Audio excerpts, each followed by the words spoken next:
today's interview is going to be a little shorter than normal. We would normally go until 12:30, but Kay has a meeting to go to, so we're going to be concluding at 12:10, which means I won't give her the fulsome, huge introduction that she deserves, because that would take about 40 minutes, given everything she's done in Virginia, in the United States. Virginia's Secretary of Health and Human Resources, President George W. Bush's Director of the U.S. Office of Personnel Management, many more leadership roles. So let's just dive in right away. In your book, What I Wish I'd Known Before I Got Married, which is a great name for a book, you wrote that you wanted to become a mother, and this is capital M, a mother within the Black church community, defined as, quote, a well-respected woman with worn knees, a well-used Bible, candy in her purse for children, who has earned the privilege of saying exactly what she thinks, end quote. Now, can you do that as president of the Heritage Foundation? I certainly can, and I am so pleased to announce that my fellow Christians within the African American community, even though I have been largely involved in a PCA church for most of my adult life, and they would find the term Mother James anathema, have decided that I have earned the title, and you may call me Mother James. Okay. Well, Mother James, I'm going to quote from what you were saying 5 years ago when we were right here in this spot, and that you were in a very different position. But here's what you said, and I'd just like to hear thoughts on it now. I feel like I'm on CNN where they roll the old tapes and you have to answer for what you said. Oh, but these are good old tapes. Okay. I'm delighted that you're in your position with Heritage now. I was very impressed with your candor 5 years ago.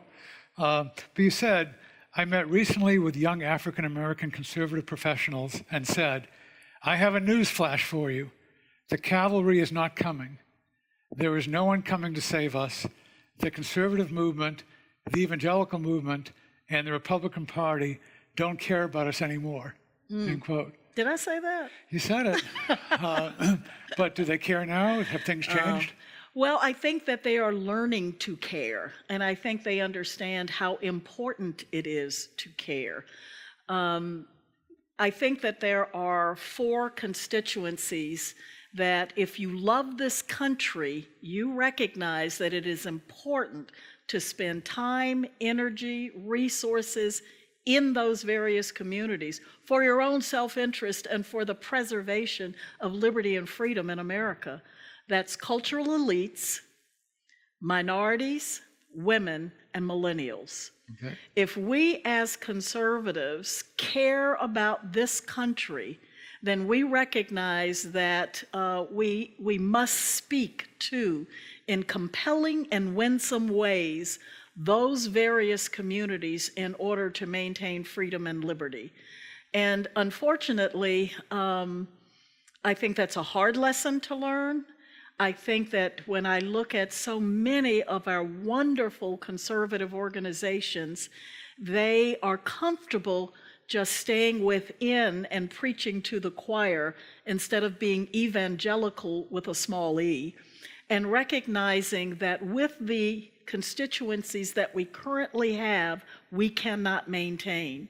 And so it is vital, it is critical. I want to send a rallying cry that we must, if we love this country, figure out how to grow our movement. And I think that 5 years later, that is becoming more and more clear. I've been saying it for a long time, but I think that people are coming to terms with that. And I think, you know, when you look at the fact that I have been saying this for quite so long and being quite outspoken about it, the fact that as the board of directors of the Heritage Foundation sat around the boardroom table and looked at all the incredible candidates that were being reviewed as president, that they chose someone who has as a passion growing our movement. So you've always been a grower, you've been a change agent. How are you going to change Heritage? Well, I'm fond of saying that the Heritage Foundation is both a masterpiece and a work in progress. And you can be both at the same time. There's no other organization in the country, indeed, in my opinion, in the world, better positioned to take on the fight for liberty and freedom than the Heritage Foundation. Having said that, are there things we can do better? Are there things we can do faster? Are there audiences that we have not reached that we should? I would answer absolutely to all those questions. So my job is to maintain the culture of the Heritage Foundation, stay true north to the things that we believe. We are not going to change our beliefs, our philosophy, or our ideology to win any particular constituency. But boy, do I think we have to think through newer, more creative ways of articulating what we believe in order to win those audiences. Okay, so without changing what Heritage has stood for and what Heritage believes, how are you going to appeal to the cultural elites?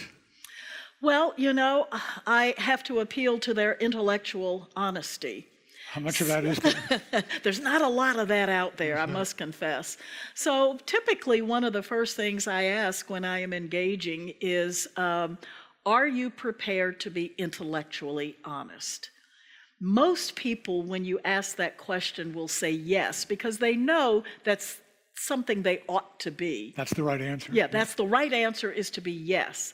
So the second question I ask is, will you give me the freedom to call you on it when you're not?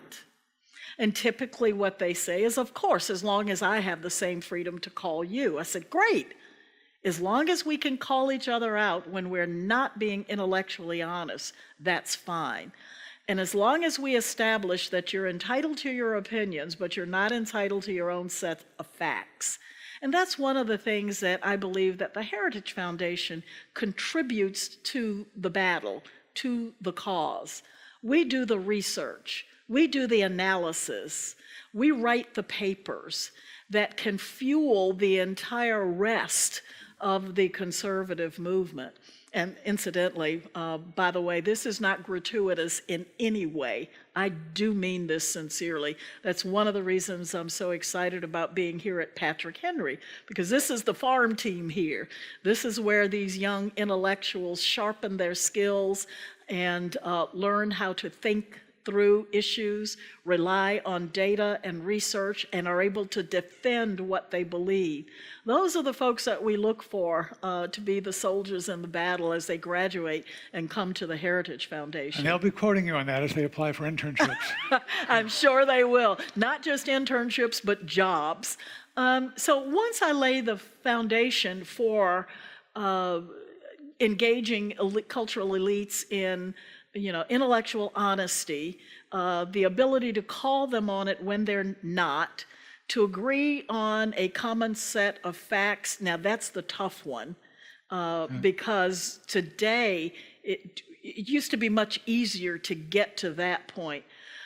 But I have to tell you, the biggest issue that we have to overcome to win cultural elites is that we are dealing with an entire generation and class of people who do not know how to be critical thinkers, how to deconstruct an argument.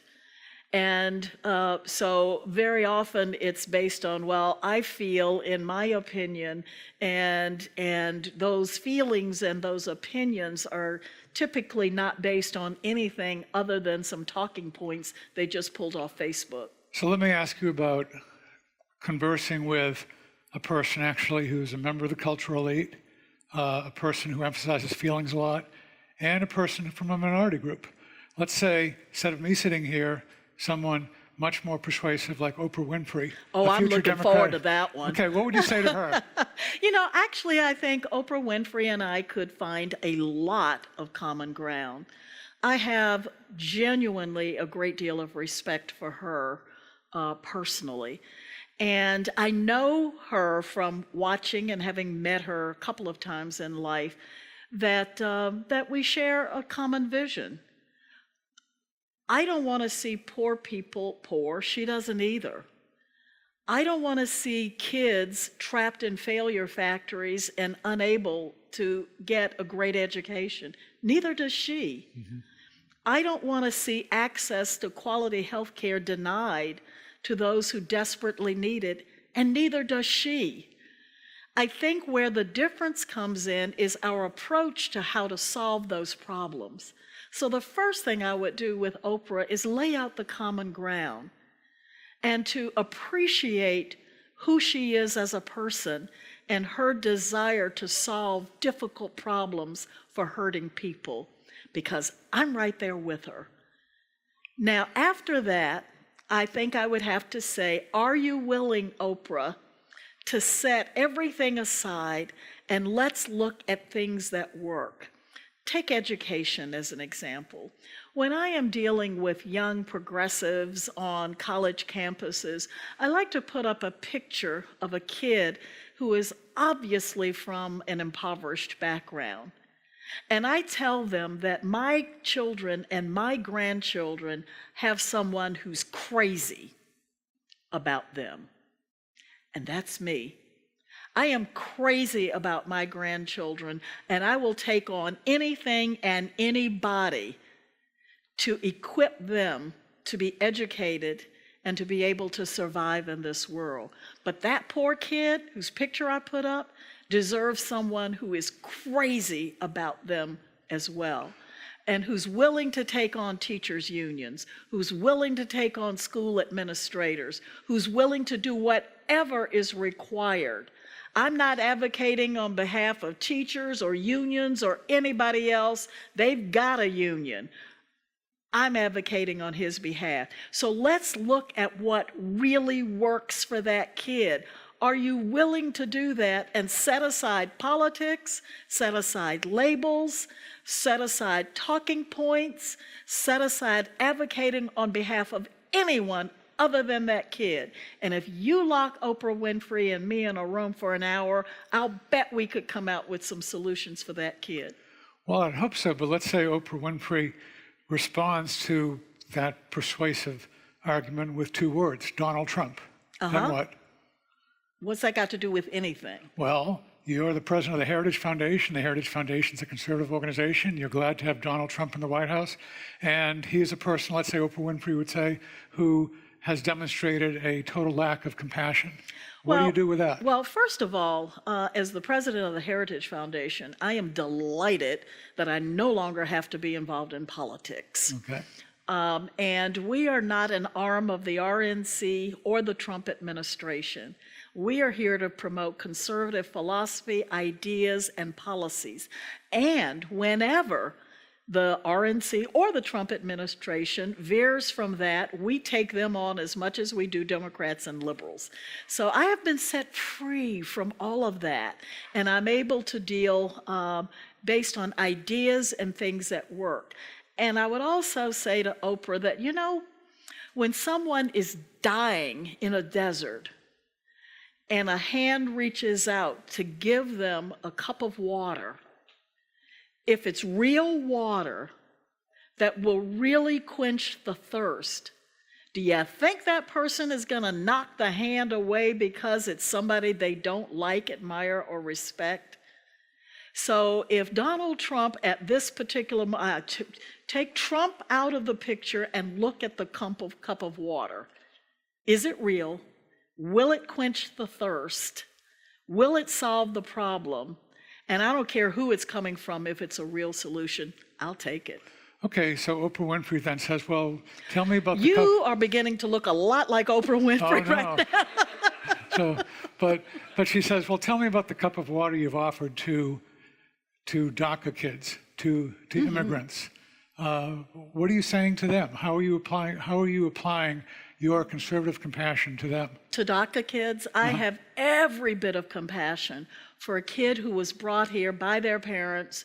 They had no say-so in whether they were here or not here, so I get it. And I get that they have hopes and dreams and aspirations. I get it. But you know what I also get? That there's a kid in Appalachia who has hopes and dreams. There's a kid in inner city Chicago that has hopes and dreams. And in a country with limited resources, I just like to say Americans have dreamers too. And if we have an order, let's take care of our American dreamers, and we can get to the DACA ones eventually.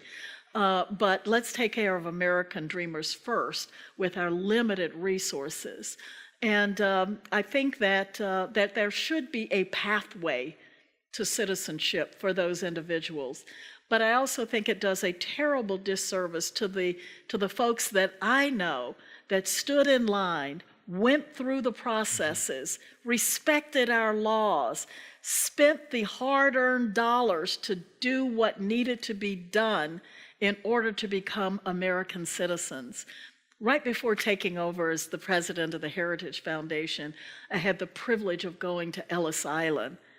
And I read the stories of the individuals who sacrificed everything to become American citizens. And citizenship in the greatest country on the planet is something that we should hold up as a very valuable thing, an asset, something that we all desire. It should not be something that is so easily attained that all you have to do is sneak across a border to get it. And so I have every bit of compassion for those individuals, but I also have a great deal of compassion for those who did it right, and it's just not fair to them. Okay, so I'm going to ask you one more Oprah question. Oh, dear. But I don't want you looking at me and saying Oprah. Then I think I'll move to George Clooney, perhaps. Oh dear. So, Clooney and Oprah will be the leading contenders in 2020. And so Oprah says, well, that's all very well, and I don't doubt your individual compassion. But then she comes back to you with an emotional, legitimately tear-jerking story about a young person sent back or a mother sent back, breaking up the family and so forth. So how do you respond to emotion of that sort with real stories in a logical but also compassionate way? How do you do it? Well, first of all, I don't discount those stories. They are real, and they do present a challenge to us as we go through that. And as policymakers, we've got to figure out ways to enforce the law as well as showing compassion. And I think that our lawmakers are doing that as they're looking and fighting for solutions that provide a pathway, but also respects the borders of this country. So there should be some, in my opinion, there should be some pathways to citizenship, not a free pass. And tell us, and I know Heritage has a position on this, which I assume you now share. What exactly is that pathway that you're proposing? Well, the pathway, as you know, is being debated among our lawmakers even as we speak, and I think the president is a little concerned that they didn't take the opportunity with the last legislative push to do that. But what we're looking at is opportunities for them to pronounce themselves, maybe go back to their homeland, do it the right way, fill out the paperwork, re-enter, and have a pathway where they can actually become citizens in this country. Okay. Now, you've had experience dealing sometimes with interesting but erratic leaders. I mean, you were a dean at Regent University with Pat Robertson. What in the world are you talking about? So I'm just wondering. I mean, you had experiences. Pat Robertson being a very interesting guy who sometimes does. I'm not sure I would describe him quite the way you did, but okay. Okay. Pat Robertson then to Donald Trump, also a very challenging but erratic leader in some ways. How do you see the relationships of Heritage and Donald Trump, when Heritage actually does stand for certain things and Donald Trump seems to move back and forth? How do you get along there? Well, it's easy when you have grown up in this country as Black, conservative, pro-life, evangelical, all of those things. You pretty much put your stake in the ground and say, this is who I am and I cannot be moved. And so it doesn't matter what's happening in any way, erratic or not out there, when you have your core. And it's like a tree planted by the river. We cannot be moved. Which yields its fruit in season. Absolutely. So I think that when you have principles and values, that you build your life around. You don't change with the shifting winds. You don't change with personalities as they come and go. You are what you are, and that is a very comfortable place to be, by the way. I remember when I first had that seminal moment when I realized that. It's when I was the spokesperson for the National Right to Life, and I was challenged with, how dare you be used as a tool of the far right? And I never put all the pieces together, but I, at that moment, said to the individual who was challenging me, you know, I don't sort of base my positions on being a tool of anyone or anything. I do what I do because I feel called by God to do it. And so I am sitting where I am and believing what I believe, and that won't change, no matter the sort of atmospherics or the politics or you know, what's going on in the country at any given moment. So it's very important, I think, to get comfortable in who you are and feel comfortable standing there. Well, let me just ask, and this goes back again 5 years ago. So is this Clooney or is this Oprah? This is a person from 5 years ago, looking at what you said then, and just wondering, because we talked then about working within. Now, see, you're making me very cautious about what I say today, because 5 years from now, Okay. You're going to read it back to me. Well, Okay. But you talked about people using each other. Mm-hmm. Those of us who are Black Republicans like to get together when there are no white folks around and talk about how they use us, but we allow them to. They only used us because we let them, because we are pro-life, we do care about that issue, and you use them. I use them, not as effectively as they use me, but I'd like to. You can't use me against my will. I'm a conservative because I love my people and believe that conservative values will lift and empower my people. They're not as much conservative as they are biblical values. So how much are you using Heritage now as Heritage is using you? Totally. Okay. Okay. And Because it's absolutely aligned. Absolutely aligned. Our vision and my vision are one and the same. now, let me ask a question, and I think things have changed over the years, but I had a great year at Heritage way back in 1990 when I was a scholar there for a year, coming from Texas and then going back to Texas. I really enjoyed the people there. But at that time, there was within Heritage a certain debate, certainly. There was, which came down, some people talked about Christians versus libertarians, or in some ways, people more devoted to economic conservatism versus people more devoted to social conservatism. That was a long time ago. What do you see Heritage as now? Is it unified on questions? Back then, there was the question of whether Heritage would take a strong pro-life position, and at that time, it really did not. I take it that you have taken a strong pro-life position for many years. You'd like it to. Oh, it does. It does. I think that issue must have been resolved years ago. Okay. So what issues are there within Heritage now that still need to be resolved? I'm not telling you. Okay. Well, you know. Here's what I will tell you. Okay. Here's what I will tell you. We have a heritage culture and policy that says we speak with one voice. Okay. So some of those issues may get debated, but once they are resolved, that is the heritage position. And everyone who works there knows that we have the one voice policy. And so there are times when those kinds of discussions and debates come up. They are healthy. It is important to have those kinds of debates and those kinds of discussions. But it's pretty much like my husband and me, or when I work for a political leader, that we have those debates internally, and then once we decide what the family believes or what the office believes, that's what we go with. And that's what happens at Heritage. Okay, so the Heritage position now is very strongly pro-life. Of course. Okay. Very strongly opposed to same-sex marriage? Yes. Okay. Gun control.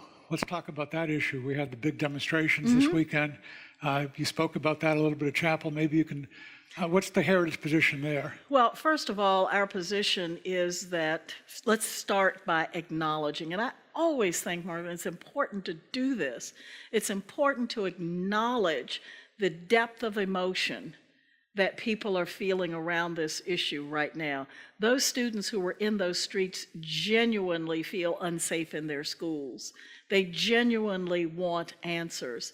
And our position at Heritage is that they deserve answers, but they deserve real answers. And so what we know is that most of the violence that happens in schools, it's unrelated to guns. We know that there are other compelling issues surrounding safety in schools that nobody else wants to focus on or talk about. It's unfortunate that the anti-gun lobby in our country seized upon this as an opportunity to push their agenda, when really we ought to be talking about mental health issues. When you look at the backgrounds of so many of the shooters, we know that we should be taking a deeper look at the culture in which we live. What's being produced out of Hollywood? Look at the video games and the violence there. Look at the home life of the individuals who were there. What role does fatherlessness play in all of this? And quite frankly, the issues are complex. They are deep. Many of them are systemic. And nobody wants to tackle those. And the kids deserve something way far better than a two-word answer, ban guns. Those kids deserve real answers, and those kids really deserve safer schools. I wake up at night and am concerned about my own grandchildren. I want them in safe schools. And so, I wanted to ask the people who were taking to the streets, they said they were marching for safer schools. Well, who wants unsafe schools? I mean, who are they marching against or protesting? We all want safer schools. The difference is we want real answers, not bumper stickers. Okay. While we're on education, even if schools are physically safe, they're certainly, looking at most public schools now, not intellectually safe or intellectually challenging for the most part. Did the Bush administration make a mistake in not pushing school choice, but instead emphasizing testing? And if so, how do we overcome that at this point? Well, you want me to sit here and say my boss made a big mistake. Okay. He may have sometimes, it's true. He did, but he's not perfect. Right. I think that we made a mistake in not pushing both. I won't say that it was, we should have done one and not the other. School choice is key, central to improving the quality of education and the choices available to all kids in this country. And I think one of the arguments that we don't make often enough is that one of the things we believe as conservatives is that free markets reign. I promise you that if school choice were enacted and people took their resources and money and picked better schools, you would see the public schools improve, because they're going to want to keep those kids. Always follow the money, and competition works. I am a product of public education. I went to public schools, and I know— Under great duress. Under great duress, yeah. Absolutely. And I want to see improved and better quality public education. I don't support school choice because I want to see public schools shut down. I don't just support school choice because I want middle-class kids to have choices, as sometimes is claimed by the opponents of school choice. I want to see poor kids have choice. And I want to see those kids who are left behind in a public education environment. I want those school administrators to say, if we're going to survive, we've got to compete, and they will therefore improve public education. I sincerely believe that school choice will improve not only the choices made available for the kids who leave, but will force the competition into the public arena, and those schools will improve as well. Will the same thing happen with welfare choice? How would you? In what sense? In what sense that instead of when you're unemployed, when you're having some problems, going to a welfare office and becoming part of the governmental system, you would have options to go to religious systems of various kinds or secular systems or other things? Well, absolutely. And you know that I believe that in order to turn people's lives around, and to make a profound impact on them, that with all the government programs we can throw at that, if you don't have the faith community involved in some way, you can't get to some of the fundamental and core issues that help people improve their lives. So I think there have to be options for those individuals who would like to go that route. Absolutely. So now you and I met back in 1995 when you were leading the Virginia campaign towards different kinds of choice, including welfare choice and so forth. That was when compassionate conservatism started to be talked about seriously. And then it all seemed to fizzle during the Bush administration.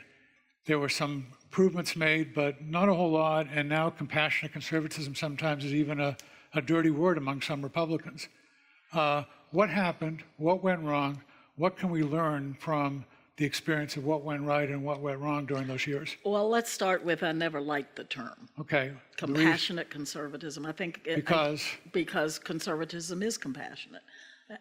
And I don't think that, and I make a point of saying, I think we should just stick with conservative, because we have got to convince people that being conservative by definition means you are compassionate. I defy, I think that we have the opportunity to win every Bernie Sanders voter, because I defy them to say they care more about poor people than I do as a conservative. Well, I defy them to say that they care more about quality education than I do as a conservative. I defy them to say that they care more about access to health care than I do as a conservative. And so I don't want to add the descriptor compassionate to conservatism, because I think conservatism by definition is compassionate. Except that the people who didn't want you to go to public school called themselves conservatives, right? They were there and they were I am liberating the term. Okay. I am setting it free. All right. I am reclaiming my time. So, okay, now, well, let me just ask one other question about, you're saying the conservative by its very nature, properly understood, Yes. is compassionate. Yes. But the understanding often isn't there.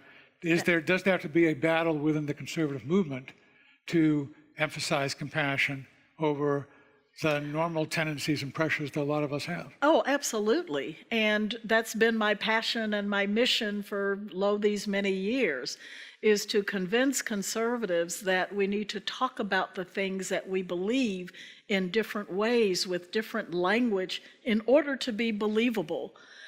Just recently I said to a group of conservative interns, and I should have asked this question of the Patrick Henry students earlier, how many of you are here today to learn the requisite skills and knowledge and the ability to go out and annihilate the opposition?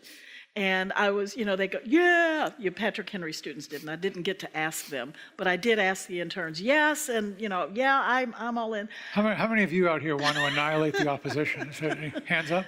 No? No. And these are the smart ones. Because what I said to them is, our job isn't to annihilate the opposition, our job is to win them in winsome and compelling ways, to win them over. and to make sure that they understand that our arguments are the best, that our arguments are compelling. So I say to conservatives that we don't really make the case to the very people that we are trying to win. Our numbers could be shrinking, could be smaller. We have got to expand the movement. So the job of the conservative is not just to annihilate the opposition, but our job is to go out and win them over to our side. Okay, I have two more questions for you. Number one. Okay, is this George or is this Oprah? No, this is just me here. Okay. Yeah. When it comes to poverty fighting, Yes. what is conservative poverty fighting? Let's not talk then about compassionate conservatism as such, but what is conservative poverty fighting? What principles do we need to put into place, and what programs would you want to see right now in reforming welfare? Well, that's another hour-long conversation, and I know it's something you feel passionately about, as do I. But in the limited time we have left, I would just say that what I observed in the policy arena for these many years is the unintended consequences of their misguided compassion. The unintended consequences. Those individuals who have been working in the poverty arena are good people who genuinely care about the poor in this country. But I think that their misguided compassion has led them to put things into place which actually cripple poor people, which actually sap them of hope and opportunity rather than compel them to living lives of freedom and living lives of empowerment. And so any policy, and you can go right through and we could have a great policy discussion where you cripple someone by providing them resources for a lifetime, as opposed to giving them the help they need and the skills they need so that they can live with a modicum of decency and self-sufficiency and independence from their government. And those are sort of the overriding principles. And then you can take that and look at any particular program and see, does this program with its policies and what it does for poor people trap them in a cycle of dependency, or does it give them the skills that they need to lead self-sufficient and independent lives? So the key question is not how much it costs, but how much it actually costs the individuals we are supposedly helping. Oh, my word. You know, cost is such a bad measure of whether or not something is working. The dollars that you throw at a program have nothing to do with outcomes. I'm interested in outcomes. Okay. Well, you've been a very good sport here putting up with my questioning. So I'm going to give you one. This goes way back to Clarence Thomas's autobiography, where he says, this is when things were the hardest. Some of the older people here will remember, for Clarence Thomas undergoing enormous abuse. Here's what he writes. Before going to bed, we asked 4 of our friends, Elizabeth and Stephen Law, and Kay and Charles James, to come over the next morning and join us in prayer. They showed up bright and early, carrying bags of donuts and bagels past the reporters camped outside the house. The 6 of us chatted for a little while, then sat in a circle, held hands, and asked the Lord for help. Both couples came back each day until the battle was over, and their company was a priceless gift. Quote, where 2 or more of us are gathered in my name, Jesus said, I am there among them. He was among us now. Can you just tell us a little bit more about that experience with Clarence Thomas? Well, only that's an experience that has been repeated more times than I like to think of, with friends that are going through difficult times, through marriage, through nomination processes. But what's at the core of that I think we need to remember is we need to be a people who have the audacity to believe in prayer. We need to be a people, even when we see the overwhelming challenges that we face as a country today, to know that we serve a mighty God and that we can go to him in confidence and in prayer and know that the battle is not ours, it's his. Amen.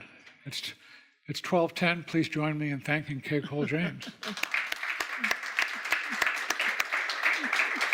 Well done. All right.